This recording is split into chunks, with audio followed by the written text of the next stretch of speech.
Voilà, nous sommes aujourd'hui le dimanche 31 mars et nous reprenons notre groupe Rail avec une grande joie. Et bon, je pense que vous vous doutez bien évidemment de la raison pourquoi j'ai choisi le sujet « Le réveil des nations ». Je sors depuis hier soir d'un long, profond, puissant séminaire avec justement des Bnei Adam, pratiquement tous des élèves qui me suivent un peu partout en France, même en Suisse. Et j'avoue, d'ailleurs je tiens à préciser que chaque jour je vais mettre des extraits que j'ai filmés, que j'ai enregistrés, chaque jour des extraits de notre voyage. Pour l'instant c'est des extraits du premier jour, demain je mettrai des extraits du deuxième jour. Vous aurez donc un aperçu, bien évidemment, je n'ai pas pu tout filmer parce qu'on était ensemble presque 14 heures par jour. Mais j'ai filmé des moments importants, surtout des interventions importantes, comme vous le verrez, et donc je vous invite à regarder jour après jour pour avoir un aperçu de ce qui s'est passé. Comme je l'explique et comme vous l'entendrez au fur et à mesure des vidéos que je vais mettre sur le site, un moment très fort. J'avoue que j'ai moi-même été bouleversé et extrêmement renforcé. D'habitude, si j'ose dire, ma mission est de renforcer les autres par mes enseignements, par différents contacts que j'ai avec ceux qui ont besoin que je leur parle, que je leur donne des conseils. Mais là, j'avoue que moi-même, j'ai été extrêmement renforcé. Et je ne m'y attendais pas. Pourquoi je dis que j'ai été extrêmement renforcé? Parce que j'ai vu, ou plutôt j'ai ressenti dans le vécu quelque chose que je devinais, que j'imaginais, mais comme on le sait, les grandes choses, même si tu les ressens ou les comprends d'une manière intellectuelle, ça reste très théorique tant que ça ne descend pas dans le vécu. Et le vécu m'a beaucoup bouleversé, surtout beaucoup renforcé. Parce que je me suis rendu compte que finalement, il y avait un potentiel absolument incroyable au niveau des nations. Bien sûr, je ne peux pas parler de toutes les nations, car en ce qui me concerne, c'est surtout des non-juifs, des Bnei Adam de langue française. Mais d'un autre côté, je pense que ce que je comprends, ce que je vis, ce que je ressens, comme je l'ai dit d'ailleurs dans de nombreuses interventions, est le microcosme de ce qui sans doute se passe au niveau de toutes les nations dans toutes les langues. Avec sans doute, parce que les nations sont différentes, parce que les caractères sont différents, certainement dans la forme, les choses doivent être différentes, mais dans le fond, ce que j'ai découvert est pour moi véritablement un microcosme de la délivrance finale. C'est-à-dire que finalement, après des millénaires de séparation totale entre la Torah d'Israël et les nations, séparation due à cause de la méchanceté, du mensonge des dirigeants, que ce soit de nombreux dirigeants religieux ou politiques, jusqu'à aujourd'hui, la plupart des dirigeants des nations continuent, essayent encore d'éloigner finalement les nations d'Israël, mais ça c'est un sujet en soi qui pour l'instant n'est pas celui dont je veux parler. Moi je m'intéresse aux hommes et aux femmes, aux peuples, aux nations. Malheureusement, comme je le disais, pendant des millénaires, les peuples ont suivi leurs dirigeants, religieux ou politiques, n'ayant aucun moyen, aucune possibilité de rentrer en contact avec la Torah et Israël. Et malheureusement, les enseignements que la grande masse recevait, c'est la diabolisation du juif, la diabolisation d'Israël, le peuple déicide et la Torah, la parole du diable. Le maître du monde, et je ne cesse de le dire, et je me rends compte de plus en plus, a fait un cadeau inimaginable au monde, Internet. Il est vrai que tous les cadeaux inimaginables tout de suite sont attaqués par les forces contraires, vous le savez, afin de récupérer le cadeau et le faire sombrer dans le mal. Mais malgré tout, ceux qui savent utiliser ce cadeau s'aperçoivent que grâce à Internet aujourd'hui, il est possible de transmettre, de diffuser, d'expliquer, et l'humanité tout entière devient comme un petit village qui se concentre à l'intérieur d'un écran où finalement tout le monde, en tous les cas ceux qui veulent savoir, ceux qui veulent comprendre, peuvent sortir du mensonge, peuvent sortir de l'obscurité et se rendre compte à quel point on leur a menti pendant des millénaires. C'est exactement ce qui se passe aujourd'hui avec la Torah et Israël. Des milliers, des dizaines de milliers, des centaines de milliers, des millions sans doute de non-juifs de par le monde dans toutes les langues découvrent la Torah, découvrent les maîtres d'Israël et se rendent compte avec stupeur et en même temps colère combien on leur a menti, combien on a tout fait pour les éloigner finalement de cette source de vérité qui convient à l'humanité tout entière, comme je ne cesse de l'expliquer. Dans la Torah, il y a deux dimensions. La dimension culte, que l'on appelle les mitzvot, les commandements, et les messages, ce qui se cache derrière la forme qu'utilise la Torah. La forme, bien évidemment, n'appartient qu'à Israël. Ça n'a aucun sens pour un Ben Adam de mettre les tefilines, de porter un tzitzit, de sonner du shofar à Rosh Hashanah ou de manger sous une cabane pendant Sukkot.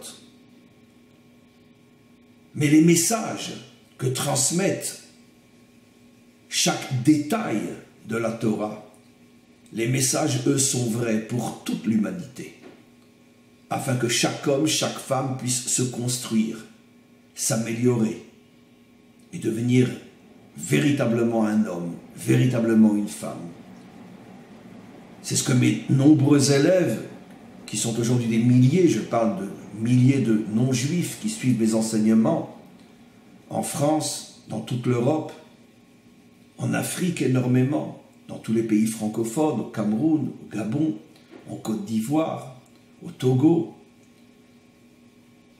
C'est ce qu'ils se rendent compte. Ils comprennent que finalement, grâce aux maîtres qui sont capables d'extraire le message qui se cache derrière la forme,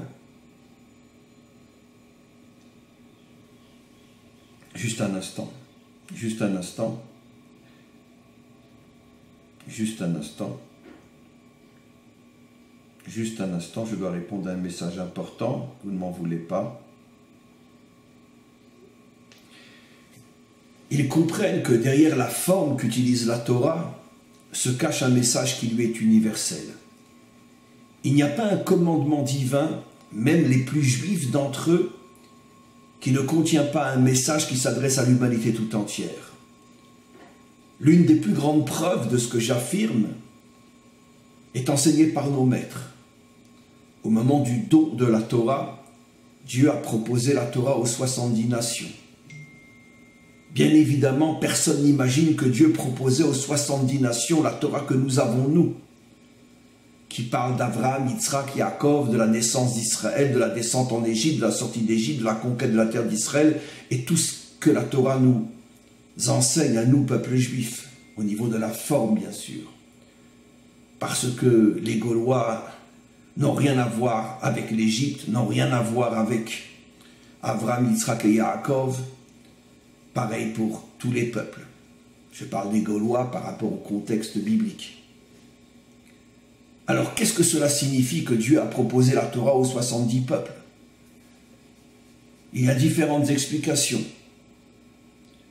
Mais l'une des explications qui m'est le plus chère, parce que c'est la plus juste, c'est que Dieu a proposé aux nations les messages cachés à l'intérieur de la Torah qui permettent de construire l'homme et les peuples et les nations.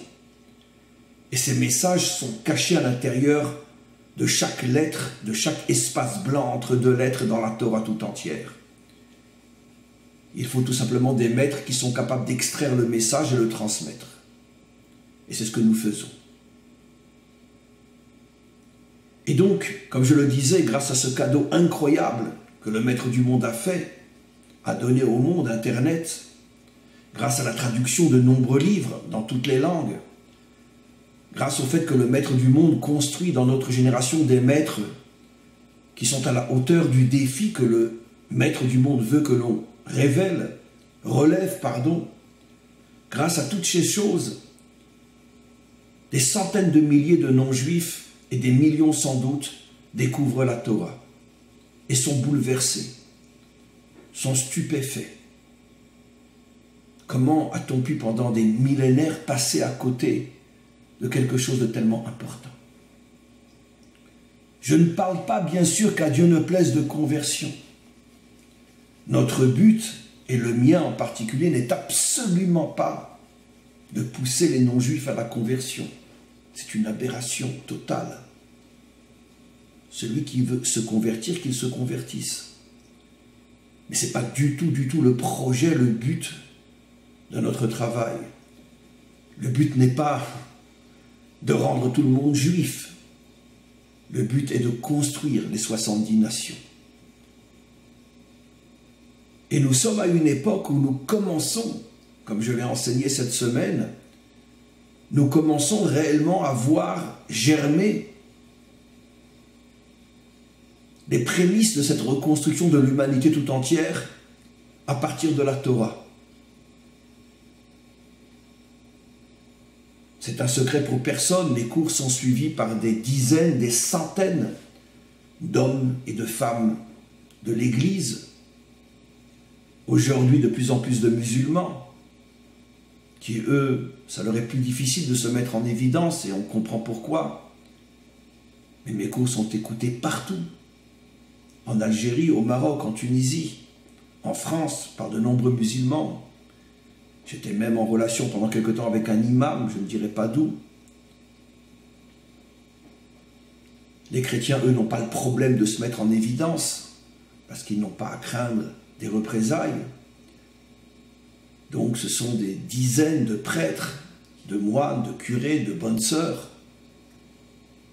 C'est déjà arrivé une fois ou deux un cardinal qui s'intéresse, qui se dévoile, qui m'écrivent. Il y a combien plus forte raison, la grande masse peut-être d'origine chrétienne, mais qui ne l'est plus vraiment et qui est en recherche de vérité. Et donc pendant ce séminaire, finalement, ce que j'ai compris, ce que j'ai ressenti, c'est que finalement, on vit une époque extraordinaire, que je pourrais appeler l'époque du retour. Et c'est absolument fabuleux de constater qu'en même temps qu'Israël revient sur sa terre, une grande partie des nations, et de plus en plus, et le phénomène va aller en augmentant, et de plus en plus fort, au fur et à mesure que les Juifs reviennent sur leur terre, les nations reviennent vers Israël. C'est un phénomène inimaginable qui, en vérité, s'appelle la génération du retour.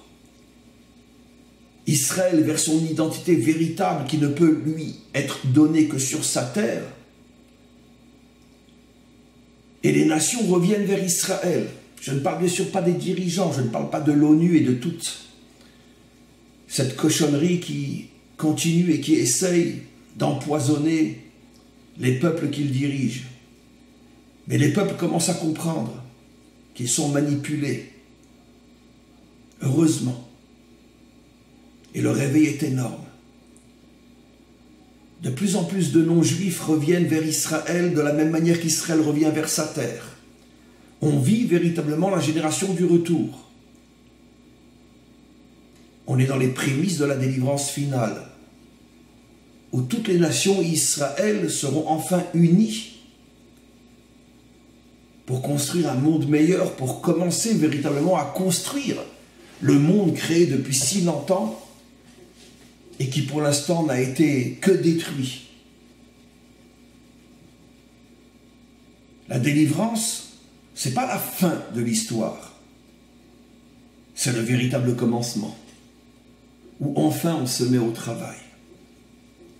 Bien sûr, on va devoir traverser encore des époques très très difficiles, parce qu'il est clair que toute la mafia dirigeante du monde, lorsqu'elle va véritablement comprendre que les peuples sont de moins en moins dociles, de moins en moins moutons, sont de plus en plus conscients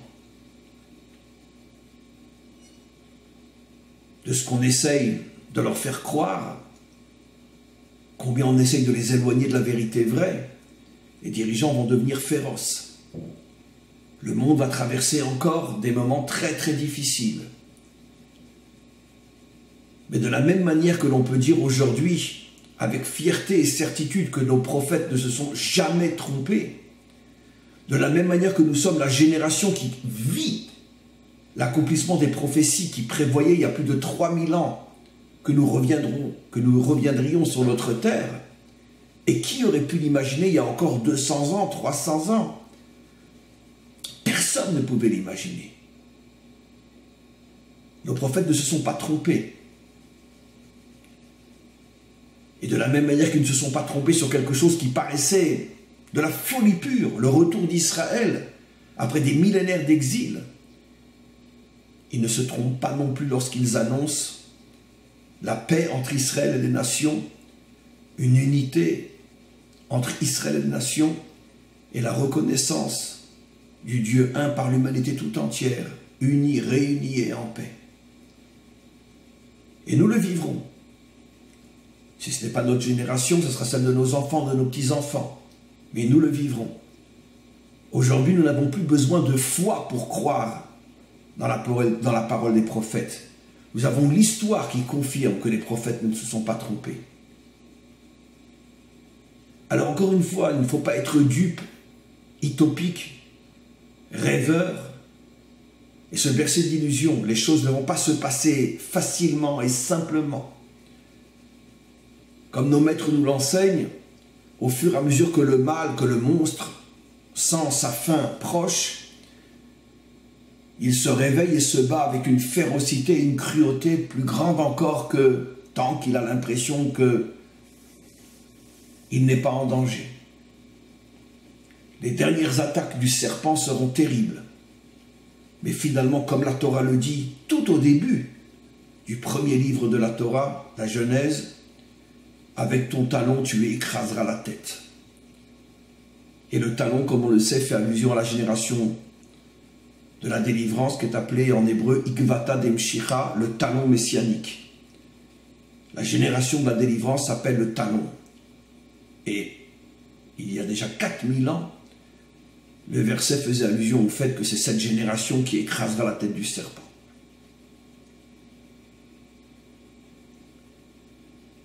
Alors, qu'est-ce que nous devons faire? Je pense que, comme je le dis et surtout le constate, pour l'instant, nous sommes surtout dans l'étape de la diffusion de la Torah et de l'écoute et de l'intégration des messages de la Torah par les nations. On ne peut pas brûler les étapes. Un enfant, avant de pouvoir parler lui-même, a besoin d'entendre énormément de paroles de la part de ses parents, jusqu'à ce que finalement lui-même commence à parler. On ne peut pas parler si on n'a pas d'abord reçu, entendu. Exactement de la même manière, il faut avoir l'humilité et surtout la conscience et la sagesse de comprendre que nous sommes encore des nourrissons dans cette révolution incroyable qui est en train de se produire sous nos yeux. Nous sommes encore des nourrissons, c'est-à-dire que pour l'instant, les nations surtout sont encore à l'étape de nourrissons, et pour l'instant, leur principal devoir est d'écouter, de recevoir. Parce que tant que les nations n'auront pas complètement changé leur mentalité, leur conception, leur vision du monde, on ne pourra pas passer à l'étape d'après qui est le commencement de la reconstruction réelle et de débarrasser le monde de tous les dictateurs qui empêchent la vérité de se dévoiler. Combien de temps durera encore cette étape? Peut-être encore pas mal de temps, parce qu'elle ne vient que de commencer. En ce qui me concerne, moi, et je pense que c'est pareil pour de nombreux autres, en tous les cas en langue française, ça ne fait que 5-6 ans maximum que vraiment on sent un réveil énorme au niveau des Bnei Adam. Certains m'écoutaient déjà depuis plus longtemps, mais restaient dans l'ombre. Je ne savais même pas qu'ils m'écoutaient. Ça ne fait que 5 ou 6 ans que on commence à voir, à ressentir une écoute incroyable de la part des non-juifs. Et 5-6 ans, c'est pas grand-chose. Peut-être va-t-il falloir encore de nombreuses années avant que le maître du monde décide que la première étape est réussie et que l'on peut passer à la deuxième étape, qui ne sera peut-être plus pour notre génération. Mais la Torah nous enseigne essentiellement l'humilité et surtout, au-dessus de tout, la patience. L'humilité et la patience ne signifient pas qu'il ne faut pas agir, car nous agissons. Mais l'humilité et la patience de ne pas vouloir brûler les étapes. Comme je l'ai souvent enseigné dans de nombreux cours, le défaut qui perd ceux qui détiennent la vérité, c'est cette impatience qui brûle, qui voudrait que déjà, ça y est, allez, on y est. Non. Laisse le maître du monde diriger son monde. Toi, fais ce que tu as à faire. Même si tu as l'impression que tu n'as ouvert qu'un trou d'aiguille, mais sache que ce trou d'aiguille un jour sera immense. C'est ce que nos maîtres nous enseignent. Chaque homme, disent nos maîtres, qui arrive à ouvrir dans ce monde un trou, même pas plus grand que le trou d'une aiguille, c'est ce qui permettra au maître du monde, lui, de transformer ce trou minuscule en quelque chose de géant.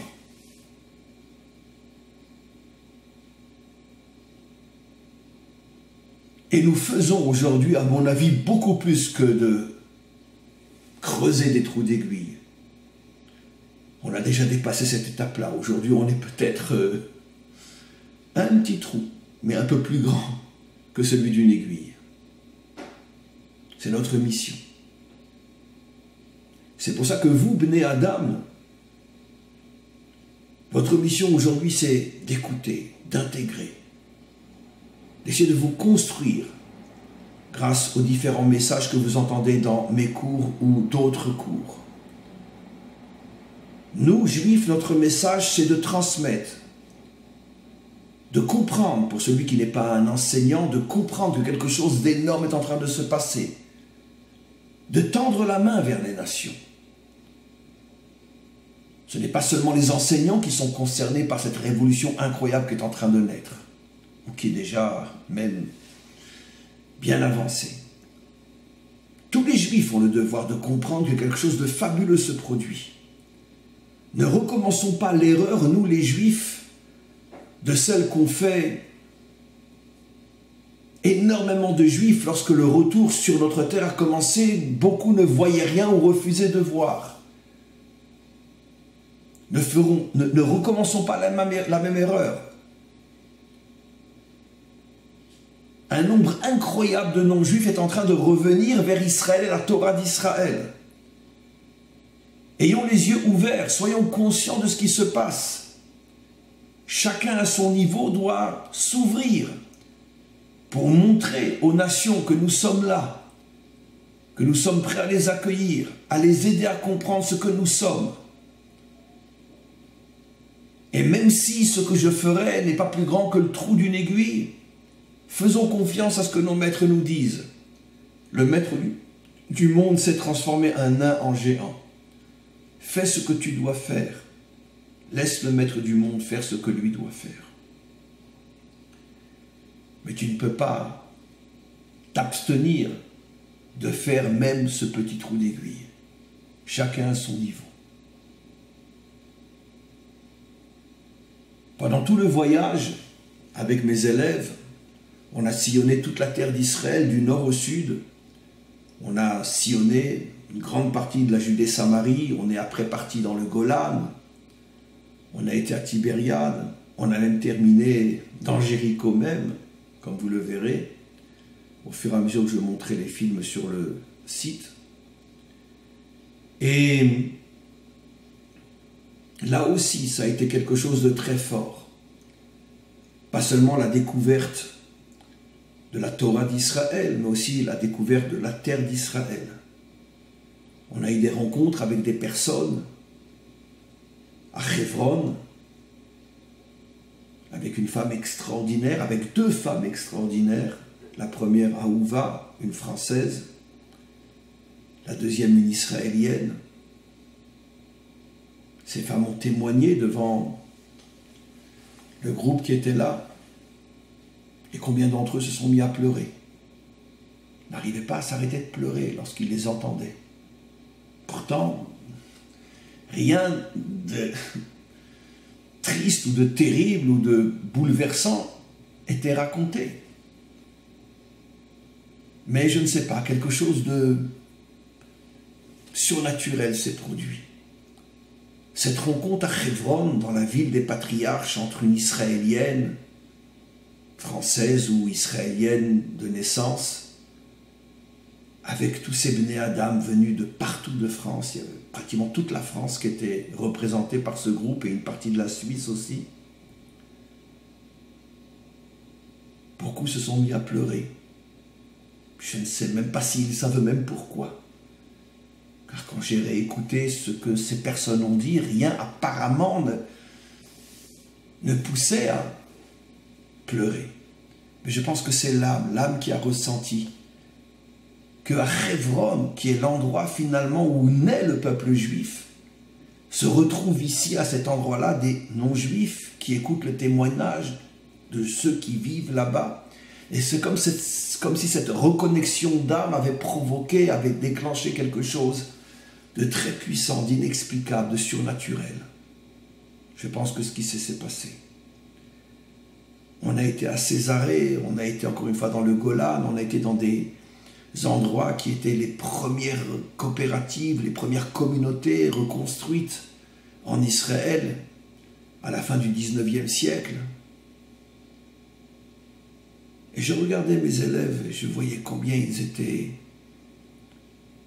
heureux, c'est même pas le mot, mais surtout profondément, puissamment impressionnés de refaire le voyage d'Israël depuis les origines jusqu'à l'époque moderne, puisqu'on a commencé avec les patriarches et on est arrivé jusqu'à les débuts du sionisme, et puis tout ce qu'ils voient aujourd'hui de ce qu'est Israël aujourd'hui.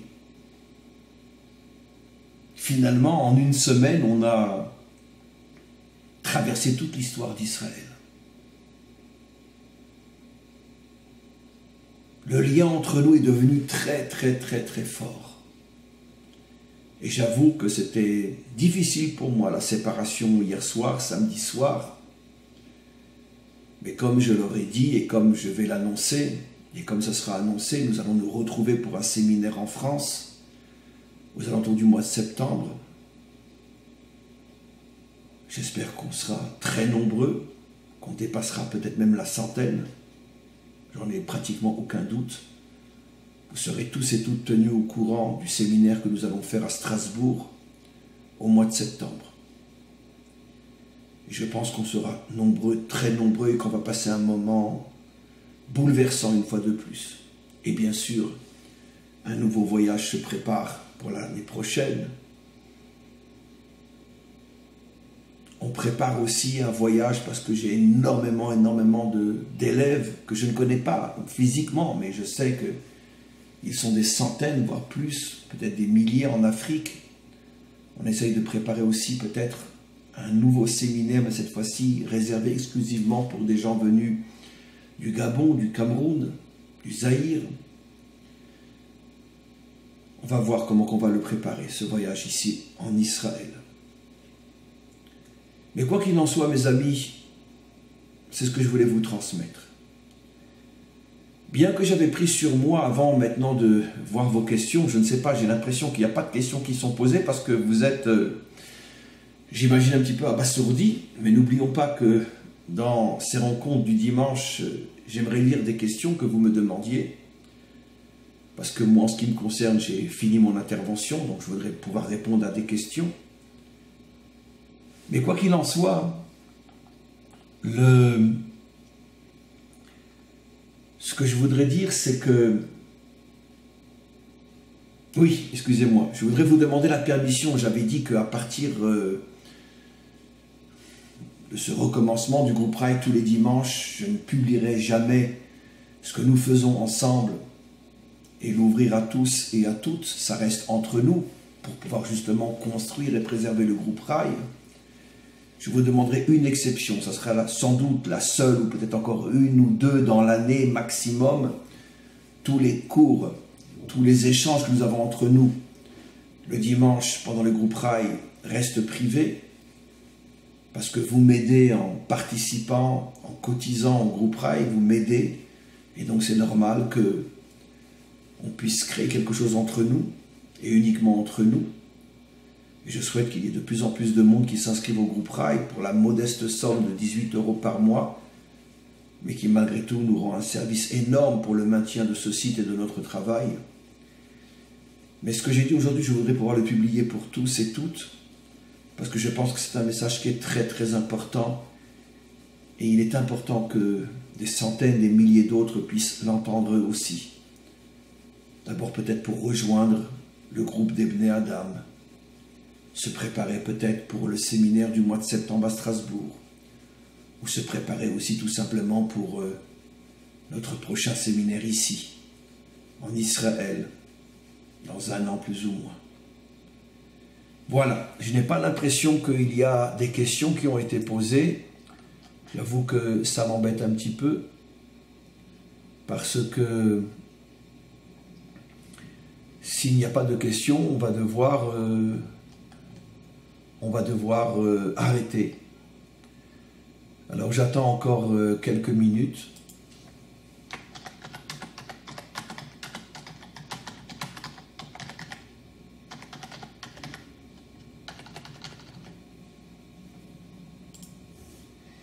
J'envoie un message. Je dis il n'y a pas de questions, c'est étonnant. Voilà. Marc Coma, un séminaire qui était avec nous. Monsieur Coma et son épouse, des gens admirables, extraordinaires, étaient avec nous pendant ce séminaire. Je ne sais pas comment Monsieur Coma a trouvé le temps de se mettre aussi dans le groupe Rail. Je lis, cher ami, un séminaire que je vous souhaite à tous, tant les émotions sont présentes tous les jours. Le Rav organisera sans aucun doute un autre périple sur la Terre Sainte. Merci Hachem de nous avoir permis d'être de ce séminaire. Que le Maître du monde, j'imagine, soit remercié. Merci à vous et à votre épouse, Monsieur et Madame Coma, d'avoir été avec nous, car c'était vraiment... Votre présence était très importante.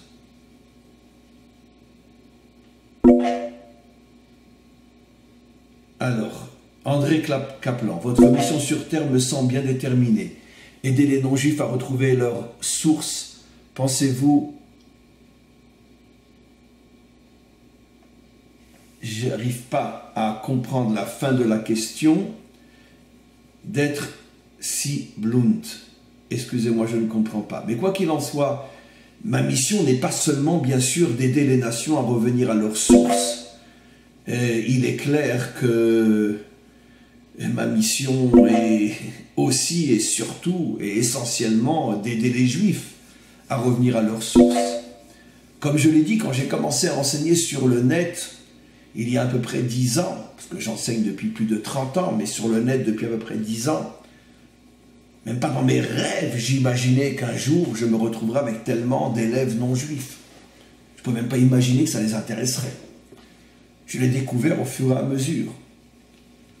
Donc, c'est devenu ma deuxième mission, à mes yeux tout aussi importante que la première, mais disons que ma mission, c'est de transmettre la Torah partout dans le monde, en tout cas de langue française, aux juifs et non-juifs, et grâce à Dieu, les choses avancent énormément. On continue. Yehudit Rachel, que pensez-vous sur les derniers événements à Gaza? Bon, une question un petit peu différente, bien évidemment, du sujet. J'aimerais aussi que vous me répondiez à ma question. Est-ce que vous êtes d'accord que je diffuse notre groupe Raï d'aujourd'hui, que je le diffuse à tous exceptionnellement? Je pense que je ne diffuserai que la première partie, c'est-à-dire, je pense que je ne diffuserai que mon intervention à moi. Alors, la question était, encore une fois, les derniers événements à Gaza. C'est très compliqué parce que tout le monde sait que du côté de Gaza, ils essayent de déclencher une guerre ou une intervention ici avant les élections pour que malheureusement il y ait des morts et des blessés et que Israël soit très perturbé avant les élections.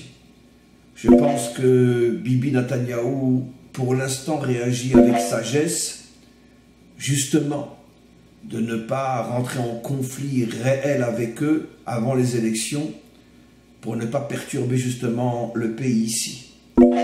Donc, eux, bien sûr, font tout pour nous déstabiliser. Heureusement qu'on a à notre tête quelqu'un comme lui qui est suffisamment solide et fort pour savoir exactement quoi faire et à quel moment le faire. Alors on continue. Les questions.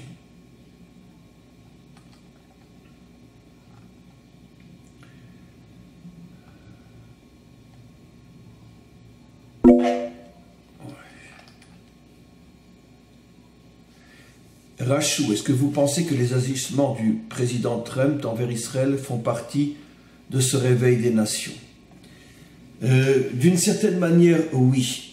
Mais je reste très, très, très sceptique parce que Trump ne représente qu'une petite partie, même s'il est à la tête du pays.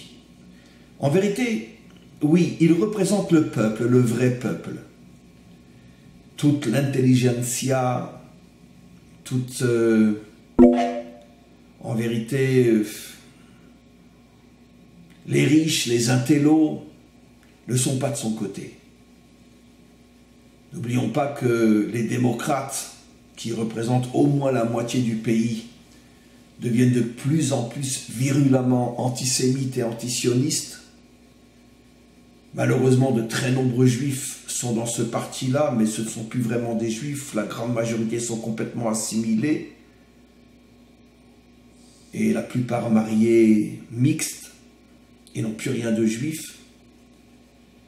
Mais quoi qu'il en soit, les démocrates, comme on le sait, ont fait rentrer dans leur parti aujourd'hui des musulmans, des musulmanes, avec le voile et tout, qui s'affichent clairement comme des enfants du Coran. C'est quelque chose de tout à fait nouveau et surprenant au Congrès américain. Les démocrates, s'ils reviennent au pouvoir, vont effacer tout le travail fait par Trump. Donc oui, je suis d'accord avec vous, Trump représente d'une certaine manière le réveil d'une partie du peuple américain, la prise de conscience, mais comme je l'ai dit, entre ce qui se passe aujourd'hui et la délivrance finale, on va devoir encore traverser de très très nombreux tunnels, très obscurs et très très douloureux. Est-ce que quelqu'un des États-nations qui existent aujourd'hui existeront après le dévoilement? Est-ce que quelqu'un des États... Jormidino, j'ai du mal à comprendre votre question, cher ami. Est-ce que quelqu'un des États-nations qui existent aujourd'hui existeront après le dévoilement du Mashiach? Si votre question, est-ce que les nations telles qu'elles sont aujourd'hui resteront les mêmes avec le dévoilement du Mashiach? La réponse est non. Les nations vont se reconstituer, pas selon la définition de l'ONU, mais selon la définition biblique, qui sont 70 nations. C'est-à-dire qu'il va y avoir des tris, il va y avoir des démélanges, et il va y avoir des reconstitutions, des véritables nations qui aujourd'hui ont pratiquement complètement disparu, parce que tout est complètement mélangé. Et donc, comment sera l'humanité reconstruite? Ça, qui vivra le verra. Yehudit Rachel, oui, bien sûr, cet événement diffusé en masse pour réveiller les masses. Merci. François Fa, pouvez-vous m'appeler s'il vous plaît? Oui, je vous appellerai. D'accord. Christine Bruno, Ishmael n'est-il pas l'instrument qui contribuera à finir ce réveil de l'Occident pour laisser jaillir la lumière d'Israël? Oui, d'une certaine manière, c'est sûr que dans tout ce que j'ai dit, j'ai pas mentionné Ishmael, ou fille indirectement, j'ai dit que j'ai de nombreux musulmans qui suivent mes cours malgré tout.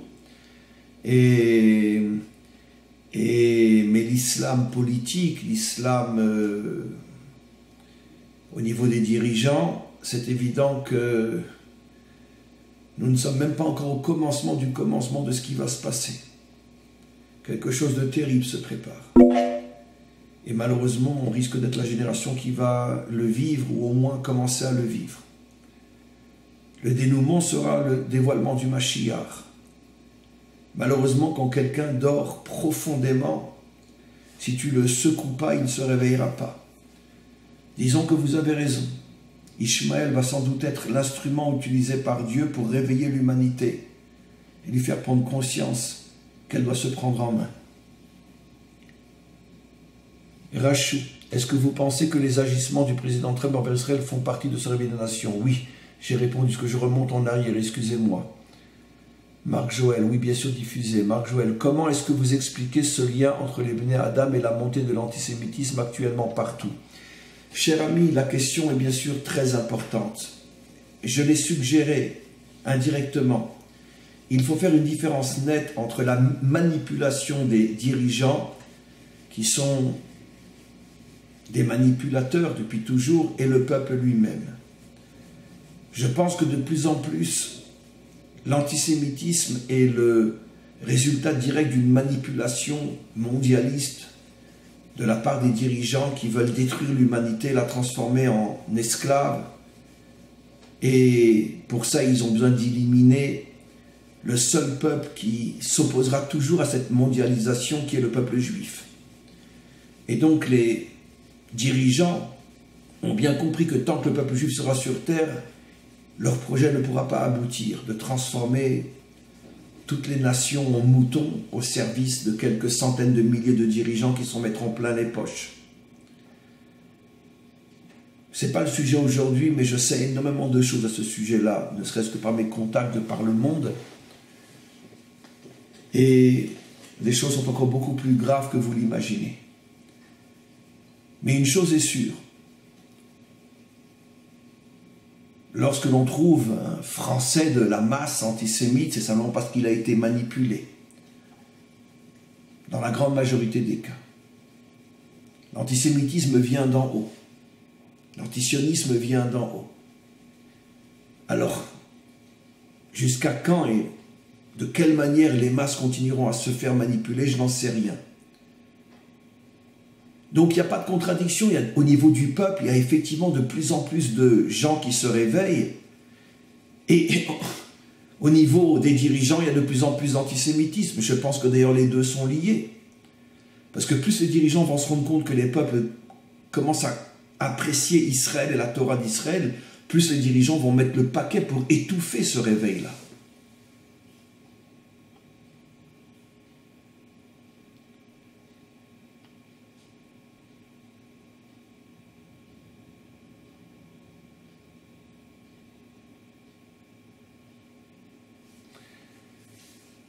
Alors,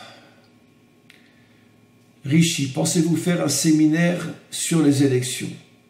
Non, cher ami, je n'en ferai pas parce que c'est un sujet que, pour des raisons que je ne peux pas expliquer, je n'ai pas envie de me positionner ouvertement par rapport aux élections israéliennes. Les choses sont très complexes, très compliquées, et j'ai décidé, contrairement à mon habitude, de garder le silence cette fois-ci, et je ne peux pas en dire plus.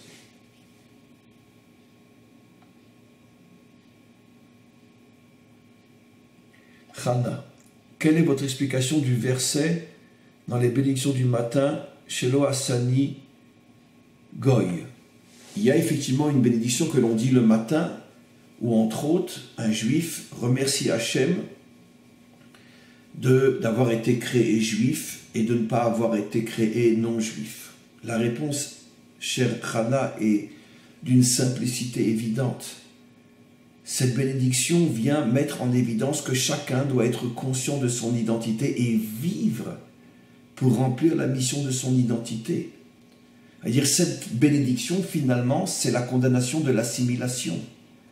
C'est la condamnation, finalement, de la perte d'identité, trop connue, malheureusement, chez les Juifs, qui, dans toutes les générations, une grande partie d'entre eux s'assimilent. Aujourd'hui, en Europe et surtout aux États-Unis, il y a pratiquement 60% d'assimilation, de mariage mixte.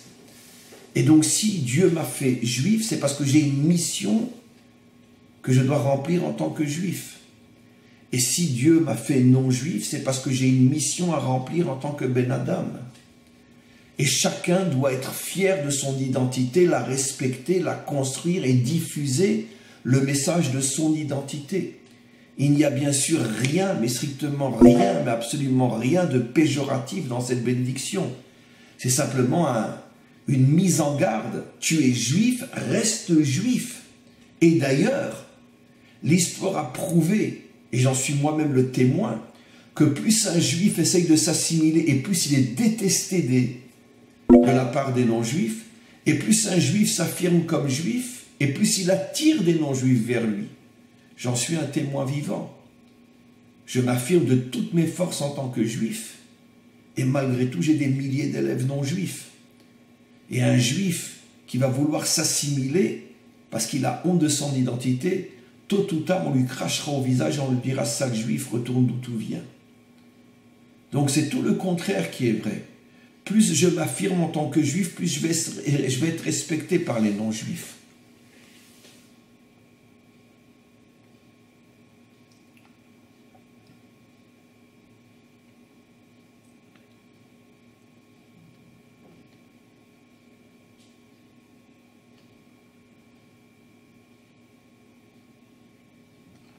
Alors, j'ai pratiquement, je pense, répondu à toutes les questions. Alors, Christine, le réveil des nations n'est-elle pas la guerre entre l'intériorité et l'extériorité? Absolument, absolument, absolument. Les nations, les peuples se réveillent, les dirigeants sont de plus en plus méchants. Les dirigeants incarnent le monde du superficiel, de l'extériorité, le monde du mensonge, et les peuples incarnent de plus en plus l'intériorité. Pendant des millénaires, les peuples n'avaient pas le moyen, et les moyens,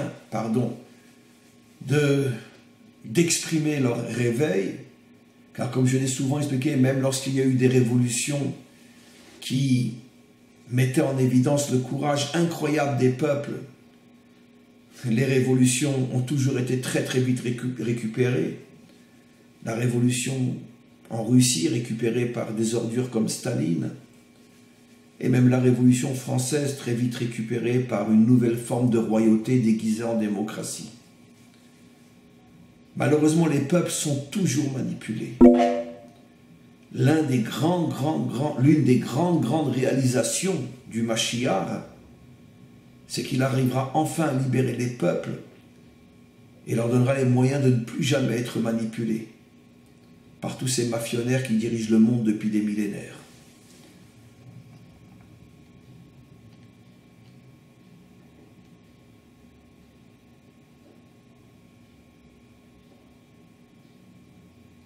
Alors,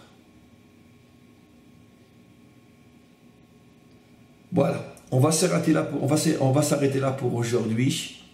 Et donc, vraiment, merci beaucoup pour votre écoute. Merci pour vos questions. Et comme je vous l'ai dit, j'en ai eu l'autorisation, c'est vous qui décidez. Je vais donc publier cet enseignement d'aujourd'hui, exceptionnellement. Et on se retrouve, si Dieu veut, dimanche prochain pour un nouveau séminaire. À tous et à toutes, une très bonne journée.